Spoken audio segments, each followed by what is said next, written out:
Praise the Lord, everyone. In the name of Lord Jesus Christ of Nazareth. So ఈరోజు ఈ short మెసేజ్లో నేను చెప్పేది ఏంటంటే, సూసైడ్ చేసుకోవాలనే ఆలోచన మానేసేయండి. నా లైఫ్ ఇక బాగుపడదు, నేను చనిపోతే బెటర్ అన్న ఆలోచనలు మానేయండి. ఎందుకంటే యేసు ప్రభుని కలిగి, ఆయన యందు విశ్వాసం కలిగి, మీకు ఏ పరిస్థితిలో మీరు ఉన్నా సరే, ఏ సిచ్యువేషన్స్లో మీరు ఉన్నా సరే, దాని మీద అధికారము, డొమినియను మీకు కలిగి ఉంటుంది. So in Jesus by faith have a authority and dominate. మొత్తం ఆధిపత్యము, అధికారము యేసుని నమ్మినందుకు మనకు ఉంది. కాబట్టి మీరు పోతున్న ఏ పరిస్థితి అయినా సరే, దాని మీద మీకు అధికారము ఇంకా డొమినియన్ మీకు ఉంది.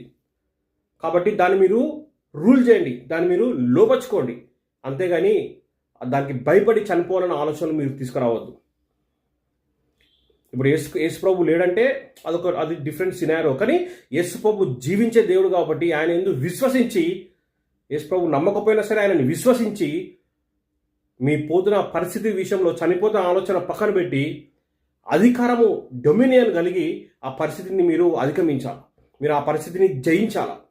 Just rule that situations by authority in faith of Jesus Christ.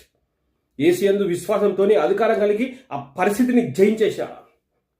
ఆ పరిస్థితిని రూల్ చేయాలి. అంతేగాని ఆ పరిస్థితి నుంచి చనిపోతున్న ఆలోచనలు మనకు రాకూడదు. ఎందుకంటే ఇప్పుడు ఇశ్రాయెల్కి దేవుడు మిల్క్ అండ్ హనీ ల్యాండ్ ఇచ్చినప్పుడు చాలామంది మేము జయించలేమో దాన్ని అన్నారు. కానీ కాలేబ్, జోషువ మాత్రం యేసుని బట్టి మేము జయించగలుగుతామని చెప్పి వాళ్ళు ఆ భూమిని స్వతంత్రించుకొని ఇప్పుడు ఇశ్రాయెల్ దేశంగా ఉన్నది. దావీదు కూడా ఆ గొలియాత్ ఉన్నప్పుడు వేరే సైన్యం మొత్తం బ్యాక్ స్టెప్ వేసినప్పుడు దావీదు మాత్రం యేసు నామంలోనైనా జయిస్తానని చెప్పి పోయినారు. కాబట్టి యేసుని నమ్మి, ఆయన విశ్వసించి, ఆయన శక్తిని, మీ బలం కాదు, యేసయ్య శక్తిని, ఆయన బలంని మీరు ఆధారం చేసుకోండి. ఆ పరిస్థితి మీద అధికారము, ఆ పరిస్థితి మీద ఆధిపత్యం ఉంచి ఆ పరిస్థితిని జయించి రూల్ చేసి బయటికి వచ్చేయండి. అంతేగాని చనిపోతే ఆలోచన మనకొద్దు.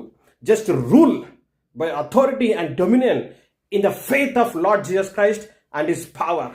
God bless you.